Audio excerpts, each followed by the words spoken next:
Le premier jour de classe, alors qu'elle se tenait face à ses élèves de 5e année, Madame Thompson leur dit un mensonge. Comme la plupart des enseignants, elle posa les yeux sur eux et déclara qu'elle les aimait tous de la même manière. Mais cela était impossible, car, assis au premier rang, avachi sur sa chaise, se trouvait un petit garçon nommé Teddy Stoddard. Madame Thompson avait déjà remarqué Teddy l'année précédente. Il jouait peu avec les autres enfants. Ses vêtements étaient sales et il avait constamment besoin d'un bain.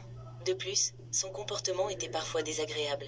Avec le temps, elle en vint à prendre un malin plaisir à corriger ses copies d'un large trait rouge, à marquer des croix appuyées et à inscrire un grand F en haut de ses devoirs. Dans cette école, chaque enseignant devait consulter les dossiers scolaires de ses élèves. Madame Thompson repoussa celui de Teddy jusqu'au dernier moment. Mais lorsqu'elle l'ouvrit enfin, elle fut bouleversée. La maîtresse de première année avait écrit « Teddy est un enfant brillant, au rire facile. Il travaille proprement et fait preuve de bonne manière. Il est un vrai rayon de soleil. » L'enseignante de deuxième année notait « Teddy est un excellent élève, apprécié de ses camarades. Mais il est inquiet, sa mère est gravement malade et la vie à la maison est difficile. » Puis, en troisième année, la mort de sa mère l'a profondément affecté. Il fait de son mieux, mais son père ne lui accorde que peu d'attention. S'il ne reçoit pas d'aide, cela aura des conséquences sur lui. Enfin, en quatrième année, Teddy est renfermé, il s'intéresse peu à l'école. Il n'a presque pas d'amis et s'endort parfois en classe, en lisant ces mots. Madame Thompson comprit tout. Honteuse, elle regretta son comportement. Son malaise grandit encore lorsque vint le jour de Noël et que ses élèves lui offrirent des cadeaux. Ils étaient joliment emballés, tous, sauf celui de Teddy. Un paquet grossièrement enveloppé dans du papier brun, récupéré d'un sac d'épicerie.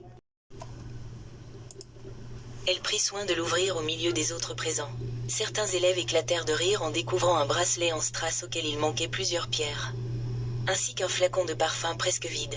Mais elle fit taire les moqueries en s'extasiant sur la beauté du bracelet, qu'elle passa aussitôt à son poignet, et en déposant quelques gouttes de parfum sur son poignet.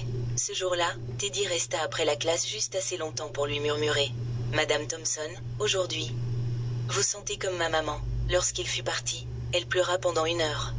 Ce jour-là, elle cessa d'enseigner la lecture, l'écriture et l'arithmétique. À la place, elle se mit à enseigner aux enfants. Elle porta une attention particulière à Teddy. À mesure qu'elle l'encourageait, son esprit semblait s'éveiller. Plus elle croyait en lui, plus il répondait vite. À la fin de l'année, Teddy était devenu l'un des meilleurs élèves de la classe. Et, malgré son mensonge du premier jour, il devint son élève préféré.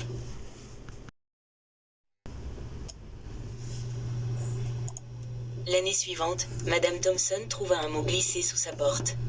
C'était Teddy. Il lui écrivait qu'elle était la meilleure enseignante qu'il ait jamais eue. 6 ans plus tard, une autre lettre arriva. Il terminait brillamment son lycée, 3e de sa promotion. Et elle restait, à ses yeux, la meilleure enseignante de sa vie. 4 ans après, une nouvelle lettre. Il racontait que, malgré les épreuves, il avait persévéré et allait bientôt obtenir son diplôme universitaire avec les plus grands honneurs.